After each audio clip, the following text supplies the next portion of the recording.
I have with me today a guy called Gareth Thompson is his name. Kingdom Wrestling is what he does. We're going to delve into his life, his faith, his story, as well as Kingdom Wrestling. But firstly, hello, Gareth. Hi, mate. How you doing? I'm all right. Is it Gaz or Gareth? What do you prefer? I prefer Gaz. We'll Gareth go is with my Gaz. Sunday name when I'm getting told off. Yes. See, I'm an Andy, and the reason I'm an Andy is Andrew. I was in Yeah, trouble with my nan, Andrew, and I used to know. Oh, that's not good. So I prefer Andy because it doesn't remind me of being told off. So I get that completely. yeah. My mum Right. used to throw the middle names in as well. She'd be like Yes. Gareth, Alan, Dean. I'd be like, and then depending on whether it was a good thing or a bad thing, if it was a bad thing, she'd use my dad's name, which is Thompson. If it's a good thing, she'd say Harren, which is her maiden name. So Fine. If I call you Gareth, I'll watch you go pale and think he's in trouble. yeah, Okay, then, Gareth, let's start. So right in there. First I know. thing. So sorry, it's too much fun. Right now, Kingdom Wrestling. Let's just go straight to that because Kingdom Wrestling it has connotations of various things that people might assume and not. But just for the sake of clarity, what's Kingdom Wrestling all about? So we are a professional wrestling charity that uses wrestling as a tool to share the gospel. We do that through our training school, which I'm sat in right now. I'm in the ring in our training school at St. Peter's in Shipley. We have people come in, they train with us, but we pray with them. We get into their lives. We have that coach relationship. We're able to dig into the drama and the stress and whatever else they've got going on and point them towards Jesus. We tour, so we do events for churches. They can bring us in and we'll do an event. We get a couple of hundred people in the room, people who wouldn't normally come to church, but they'll come to a wrestling show. Then I'll share my testimony in the middle of there and give them a chance to appeal to the gospel and give them a chance to respond to Jesus. And then we also have Wrestling Church, which is worship, word, and wrestling, body slams and baptisms, just a church service and a wrestling show just mushed together, doing both of those things. And again, we're seeing people come to faith through that, baptizing people. And that's the main stuff. Alongside that, we're currently working on a podcast. We're doing some schools work, speaking in schools. I do a lot of men's breakfasts. Sometimes we'll do church Sunday takeovers where we'll come and do David and Goliath in the ring on a Sunday and then preach on the back of that, different things like that. So we're very diverse, a bit of everything. And I love the fact that you're sitting in a ring. I mean, I think Yeah. of a boxing ring, but okay, let's just start there. It's not a ring; it's a square. So why is it called a ring when it's not circle? Do you know?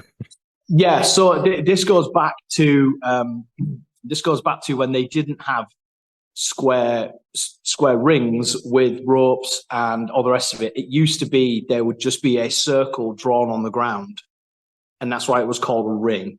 That circle then became a stage, then became a platform, then became the box that we have now, with the ropes on to try and keep people in.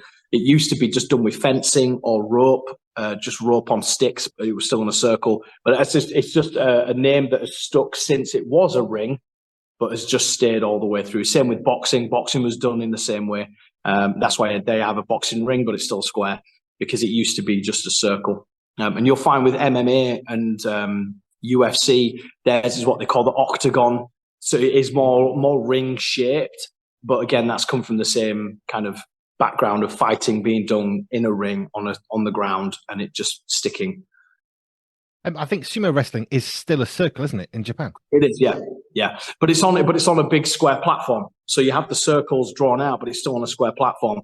And I think the square thing that's come from when it became more of a spectator sport and less so just a sport. If you go to places like Mongolia, for instance, where they still have wrestling on the ground on mud, there isn't even a ring. It's just an open space where two guys are just going at it and people just stood around watching. Every day's a learning day. It's one of those things that's bugged me for years. Why are they boxing in a ring which is a square shape? So thank you for just that. That one's really bugged me for years. Yeah, it's just an old school thing that's stuck around. Similar to like when they say that boxing and wrestling is done in the squared circle. Even the phrase "the squared circle" is acknowledging that it's called a ring, but it's square. Yeah. Bit of history. Hey, every day's a learning day. I like history. I like learning how something came from this point to this point and what's the journey. And so we have the square ring, which just anyway, the ring is the name of the thing rather than the shape, which that makes sense to me now. Yeah. Right. So, why why are you sitting talking to me whilst sitting in a place where you would normally do wrestling? Why? I mean, how did you do that? Because where it's a bit like when you watch someone doing the skiing. You know, they're coming down that big ramp, Eddie the Eagle Edwards coming down a ramp, and they chart. How does someone think, oh, I'll have a crack at that? There isn't like a ABC. Oh, now I'm doing it. There's.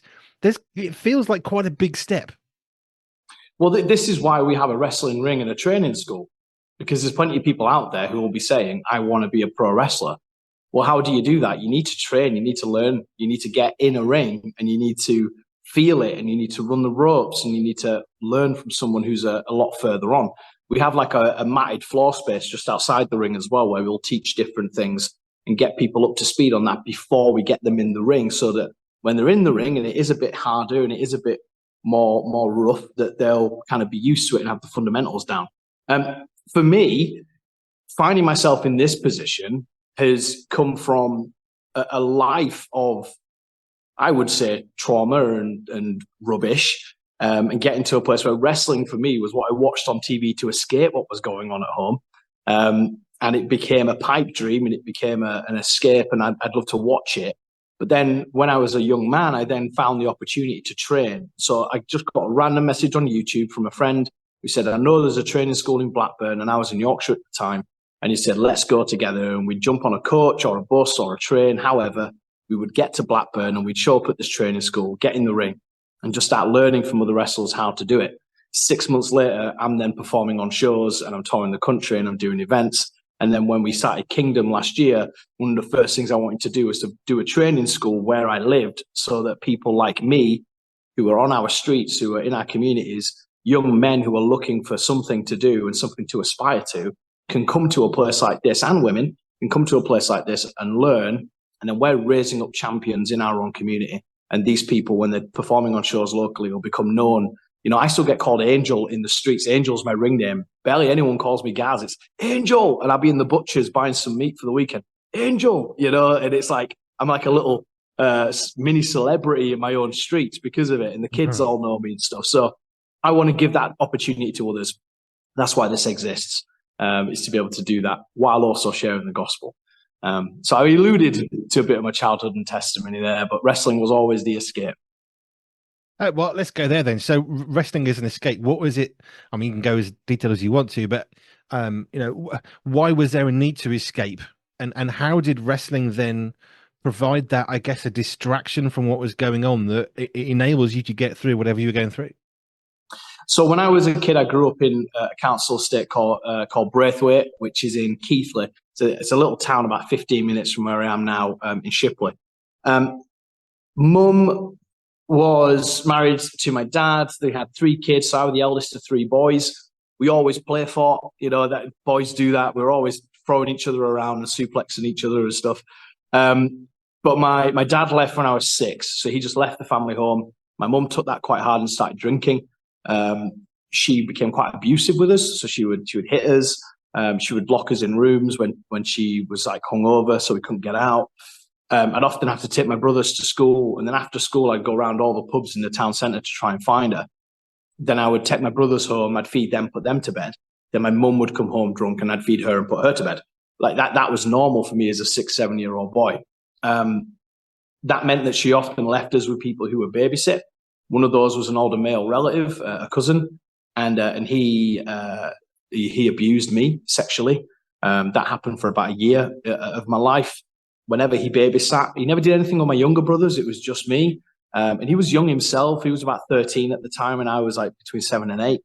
And again, even within that, like my mum leaving us like 3 boys with a 13-year-old to kind of babysit is reckless, you know, looking back. And while all that was going on, my grandmother, Gladys, the Welsh dragon, we called her. So my family are all from Kinethley, South Wales, hence the name Gareth, Welsh heritage. She would have me stay at hers on a Friday night. She was a devout Catholic woman. She had more pictures of Mary around the house than she had of her own kids.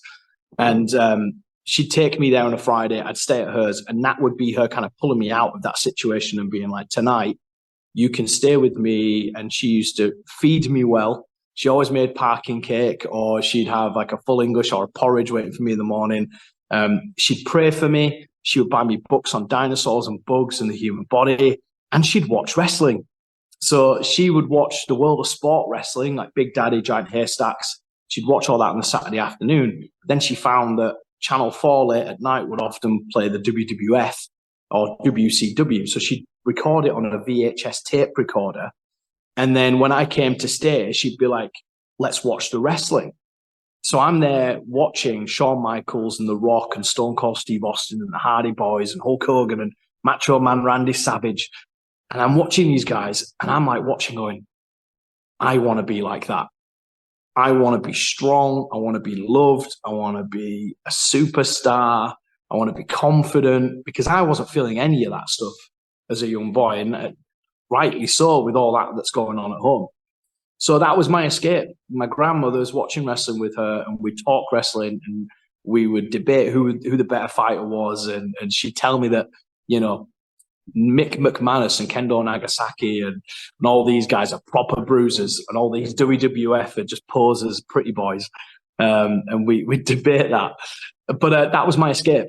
And then when I got to 15, 14, my mum came home drunk one night, and she said, like, that's it, you're a grown man, just threw me out in the streets. And I ended up sleeping in a skip for 8 weeks.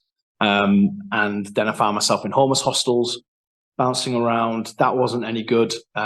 People self-harming, drugs, alcohol abuse, fighting all the time. When I was a kid and my abuse situation got out and was made public after there was a court case and the guy went to prison, I got bullied for that at school. And then I didn't get any GCSEs. I'm now in homeless hostels. And so my life was an absolute mess. But the one thing I could rely on was I could go up my nans and watch wrestling, or I could play my wrestling video games, or I could watch it on YouTube or whatever, or I could just escape life and just get absorbed in these characters. And that was my fix, if you want to call it that. So that explains a lot of where the wrestling came from. Kingdom Wrestling isn't just wrestling, it's wrestling plus faith. So what's the faith element for you? You said your gran was devout Catholic, but where's your relationship with Jesus Christ come from out of all of that that's led to Kingdom Wrestling? So the primary school and secondary school I went to was a Roman Catholic school. So there was always mass, and we went to the church around the corner. I would say I had a faith influence as a young lad. I'd never really truly connected what I knew and what I heard with what I was feeling. And that was never a thing. I thought it was just something that I did, that my gran wanted me to do. And so I did it for her. And I was in the choir. I had a voice. I could sing. So I was in the choir for a bit. I can never imagine that now. And when I was made homeless, I didn't have any time for that because I was too busy focusing on getting my life together. It wasn't until I was a young man, maybe around 20, 21, I'd come to Bradford to get my tongue pierced. And I was with a girl at the time, and she saw an old friend. They hooked up and were kind of really happy to see each other. And we got invited to their house, and we struck up a friendship with these guys. And we would go and hang out with them on weekends, and we'd play Call of Duty and drink beer and eat pizza. And then one morning they invited us to church. And I was like, oh, well, you know, I'm expecting organs and pews and whatever. And I'm hungover, and I'm like, yeah, sure. Yeah, why not? And we get there and we walk in, and it's not like that at all. It's like open seating, a live band, similar to what most churches are kind of like now. There's beanbags at the back and kids running around, and there's a coffee machine. And the vicar, Howard, he shook my hand and took me for a coffee, asked me some questions. And it just felt a little bit more personal. And then I'm sat there in the worship, and everyone's singing, and I'm crying, and I can't stop crying. And I'm trying to be a hard man, and I'm trying to look like I've got it together. And I am ugly sobbing in this worship.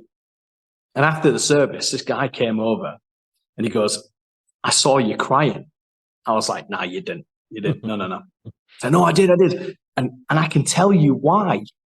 I was like, okay, all right, I'm intrigued now. What's going on here? Okay, yeah, go on. And he said, you've just felt love for the first time in your life, and you didn't know what to do with it. And he was right. The mask had slipped. and my heart was ripped open, and there was just all this emotion that I couldn't control. And he was like, "You need to give this thing a go." So I started attending the church, and it was a C of E church called St. John's in Bowling, Bradford. And I moved over to Bradford. We lived literally across the street from the church. One of the guys at the church was a landlord and had properties. So he was like, "Oh yeah, you can come and stay at one of mine." And so we moved in, and I got married in the church because I thought that was the right thing to do. Like, I was attending home church. I was there on Sundays and Saturday nights, sometimes at Saturday night services. I was in the youth team dancing around in monkey outfits for the kids. Like, I was all in, kind of giving this everything I could to try and understand it and get it.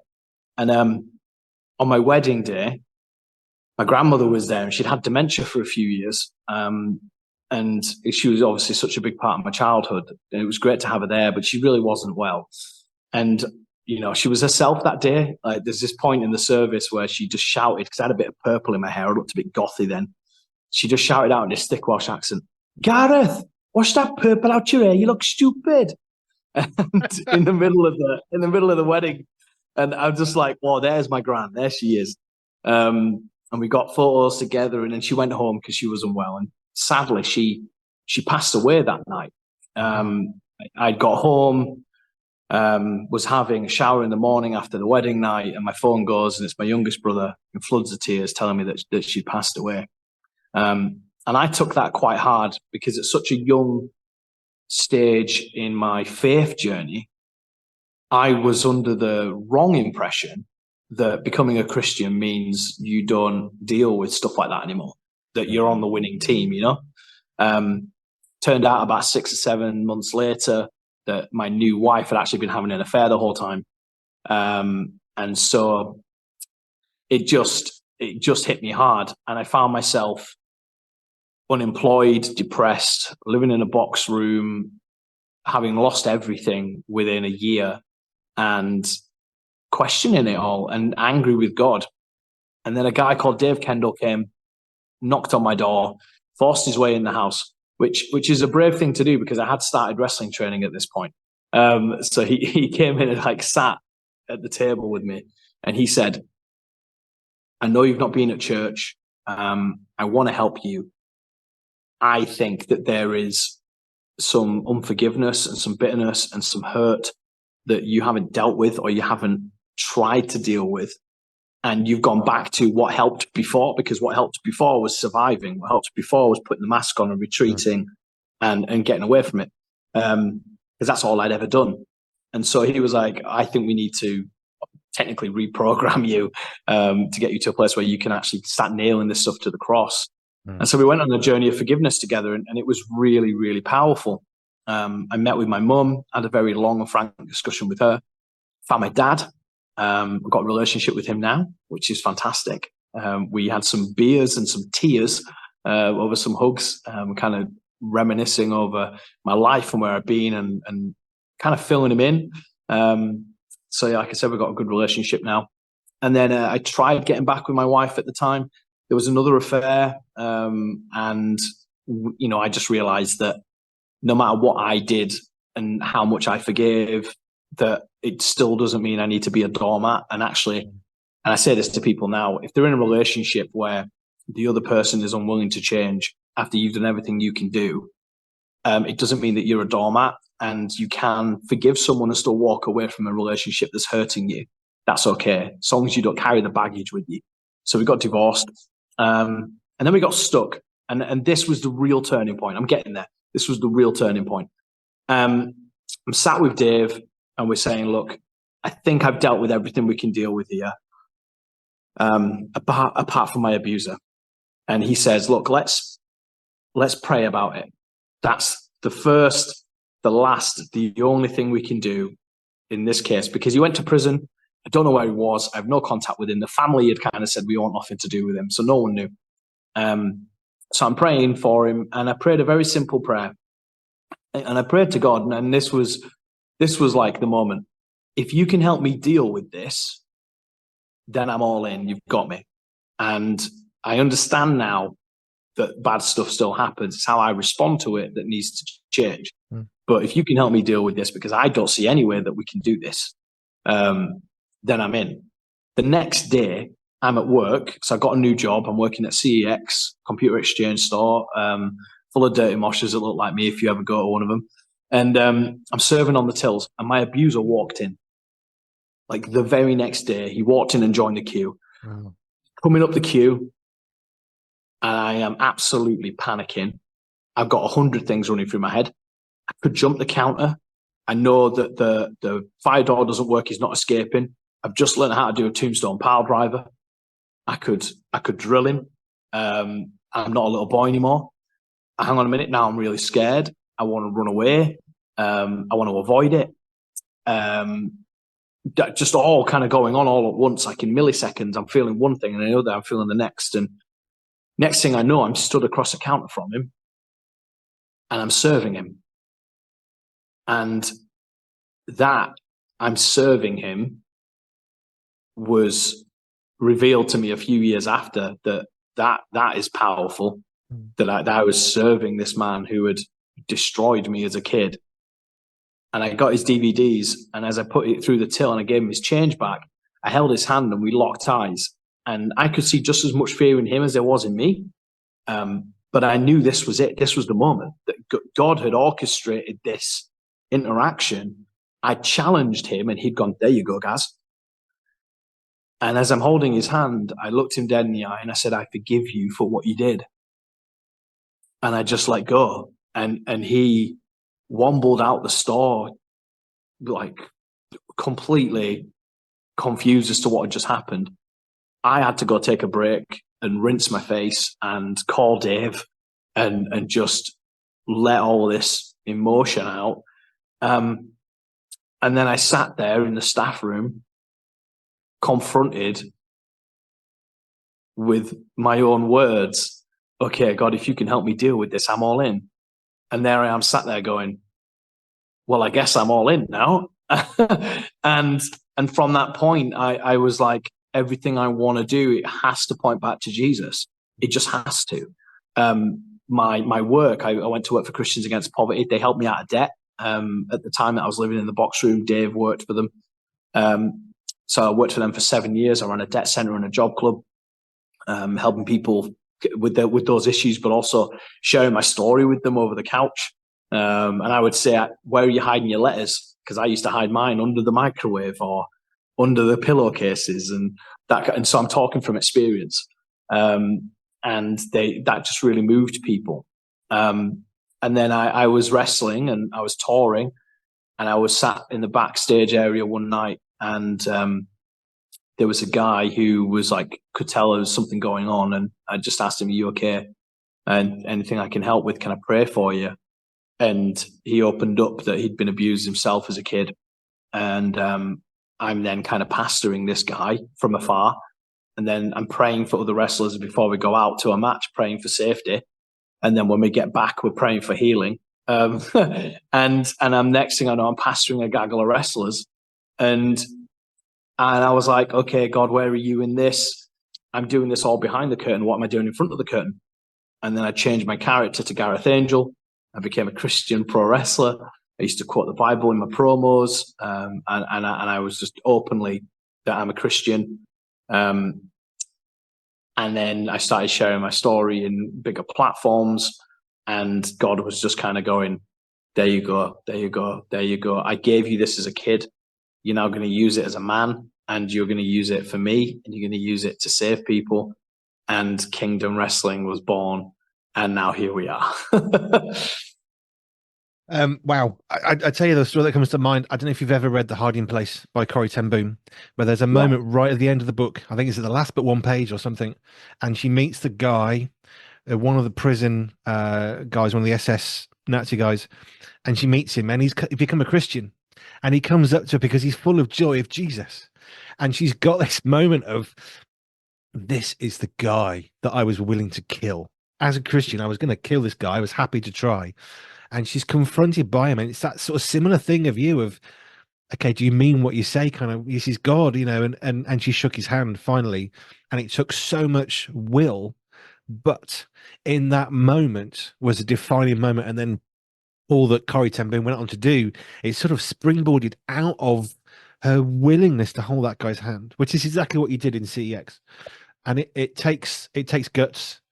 I can understand some of the bouncing around of emotions of what you went through, but it's really hard. But in that, God has then transformed you into this man that can do so much. And you know, I'm so sorry with the stuff you had as a kid, but I'm so glad that God was able to redeem that, as only He can, into what you're doing and helping others through Christians Against Poverty or through Kingdom Wrestling. There's a lot in there that I could happily unpack with you for the next 2 hours, which I haven't got the time to do.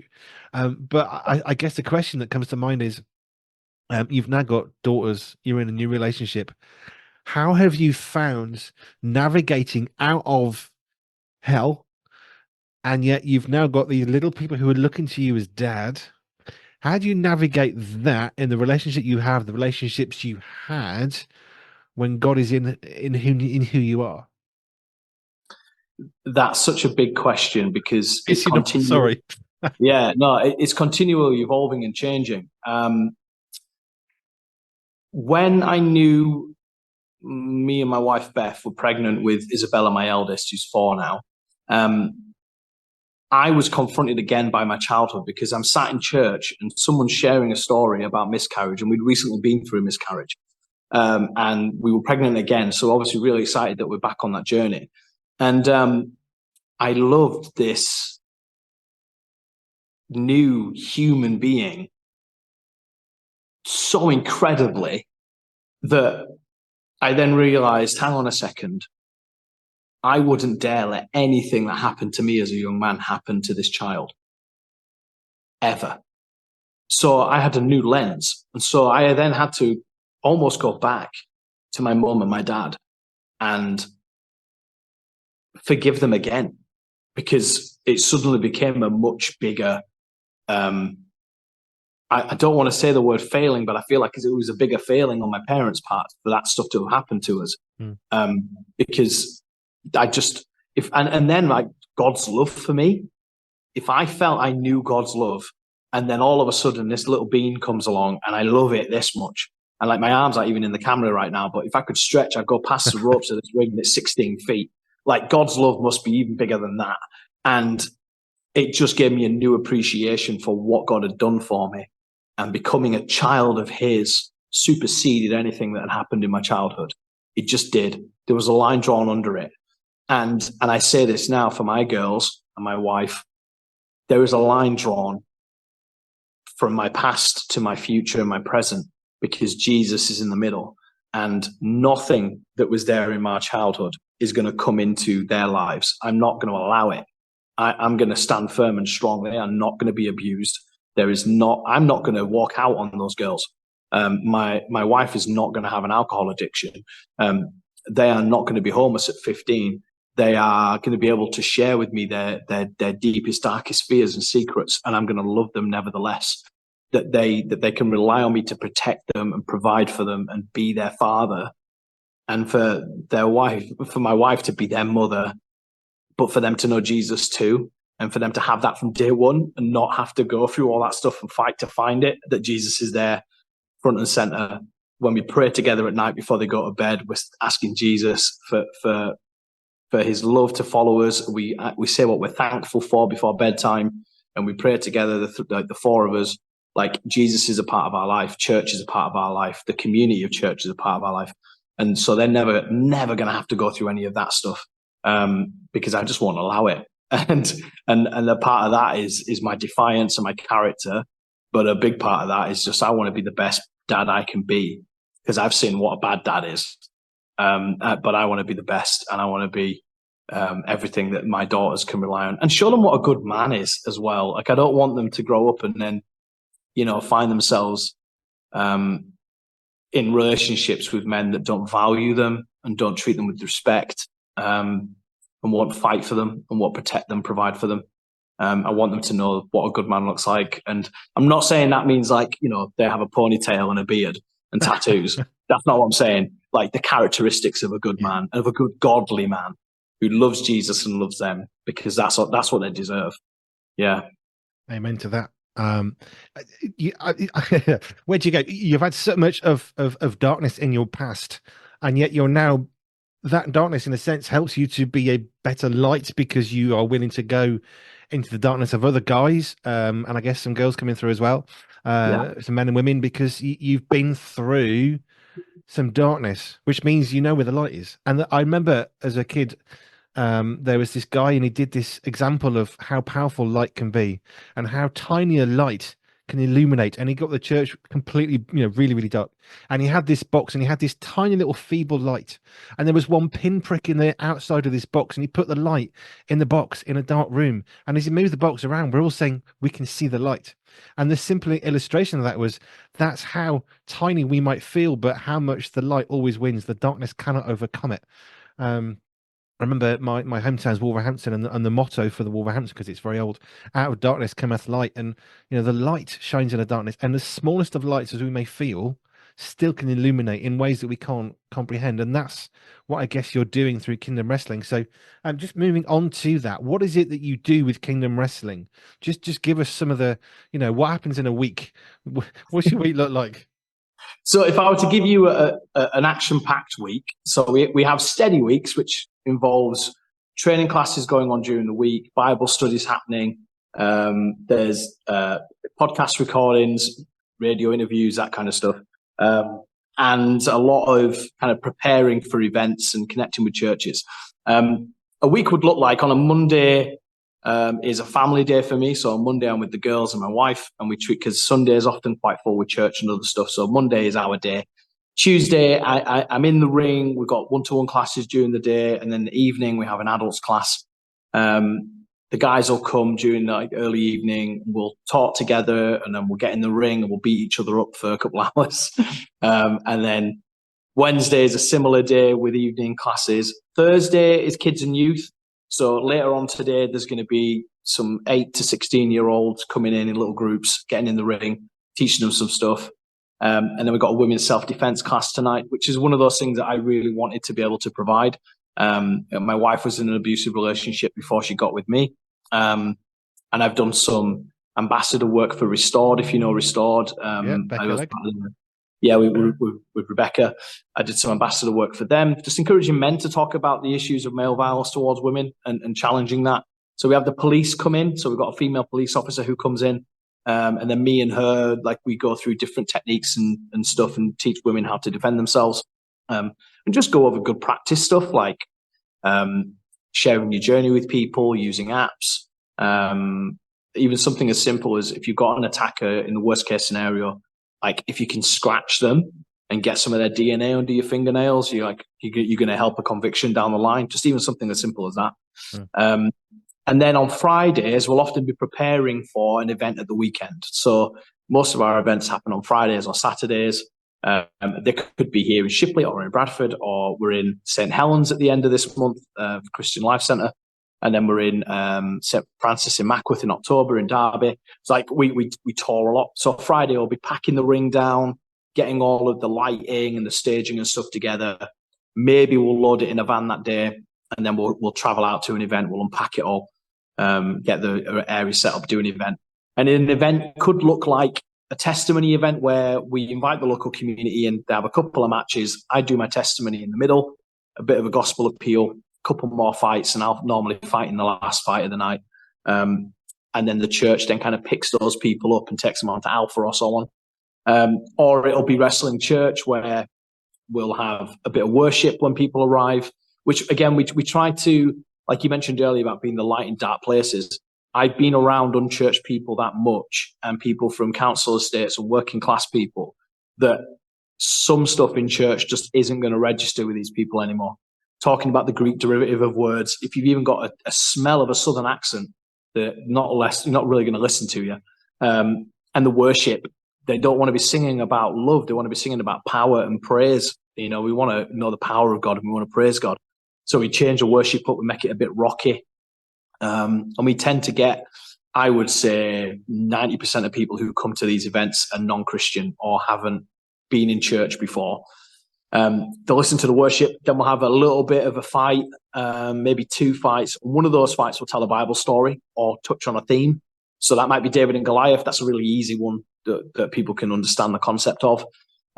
Or we might do one where two wrestlers are chained together, and then we talk about Jesus breaking chains and what chains us down in our lives. And we follow it up with the preach. The preach will relate to the match. We drop the curtain so people immediately realize that wrestling's scripted, that it is all performance and storytelling. No one's actually hurt. It's all tricks. And then we unpack that from the Bible, and we quote scripture, and we bring it in. And we do it in a way that is almost as easy to understand as someone who maybe can't read or write. We treat that as our base. The people that we're coming into contact with, let's assume they can't read, they can't write, that they've got other stuff going on. We need to make it relatable to their real world situations and scenarios. We don't want to say, oh, I had a problem on my annual family skiing trip in the French Alps. They're not going to get that. What we want to talk about is the chains that chained us down. Maybe it was debt or addiction, or it was a tough family situation, or it was my childhood past traumas, or it was whatever. And we just really dumb it down, make it relatable. And then we'll finish with some more worship and maybe another big fight to finish it off with that has like some big characters and just a bit of drama. And the good guy always wins. We get to it. It's always the good guy who wins, because we know that that's what's going to happen. Jesus is going to come back and he's going to win. So we always want to finish with that. And then that's a general week. Sunday is again for me. Sunday and Monday is like my weekend. Sunday I'm with church with the family and stuff. And in and around that, a lot of the time is spent writing funding bids and policy work and all that kind of stuff. We've got to make sure our safeguarding's on point. We've got to make sure the Charity Commission is fully up to date with our stuff and the trustees are well informed and all of that. So, yeah, there's as much as you see me jumping around and flying around the ring and teaching and speaking, there is all the admin that goes on in the background as well. So I've got to find time for that. But that's part of what we do, right? When you're doing something, you want to do it right. The Bible talks about honoring those in authority. So we want to honor that. I mean, we pay licenses for music. It's quite expensive. Sure. But it's doing the right stuff in order to do what God's asking us to do. So we're not just doing the good stuff, but we're actually doing the God stuff, which is, takes effort. Yeah, and I think as well, like it really speaks to the credibility of what we do. And if we're going to be a good witness for Jesus, we can't just be, fairground rides doing things off the back of whatever. Like I need a parent to come in here and to trust that their child is safe with us. And we need the men and women who come here to feel like they're being protected and looked after as well. And the churches that we go to, for them to know that we have insurances and risk assessments and all that stuff. So that we're a proper outfit. We're not just guys in a ring just showing up with a bunch of wrestlers. And like, don't get me wrong, the wrestlers are characters. Okay, most people in wrestling are in it for a varying amount of reasons. Most of it's ego. But most of my wrestlers aren't Christian. But we have started baptizing wrestlers now, which is great because they're all coming to faith now. So that's a mission field in and of itself. But when we show up to do an event, we might look like a ragtag bunch of weirdos off the street. But actually, there's a real brotherhood, a camaraderie. We're all here to support each other. The guys will always say that when they come to a Kingdom Wrestling event, it's unlike any other wrestling promotion they work for because they're looked after, they're loved on. We pray before the event. They know they can open up. They are safe, they're protected. And so a lot of the guys who work for us, like they really enjoy doing it and they take in what's happening and what's being said. And all of that is witness towards Jesus. All of that is Christians aren't weird. They actually look after us. Churches are great. The Christian people who are bringing us hot dogs and water in the back are looking after us. And it just all feeds into that narrative of like, the church is here for you. Jesus is here for you. And we love you. I can't find a better place to end a conversation really than that. How can people get hold of what you're doing? Maybe they want to come to one of your events, or they want to actually, it's a church that wants to get in touch with you. I guess you've got a website. Yeah, everything's on the website. So it's kingdomwrestling.org. If you go on there, you can book us for an event. You can get in touch with us. If you want to donate, you can do that on there. We have a partnership stewardship, so people can give monthly through that and gift aid it.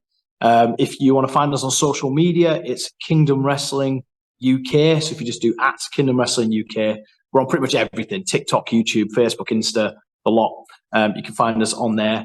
And if you're wanting to buy tickets for events, the event page is on both the website and on Facebook, on social media channels. You can book tickets through there as well.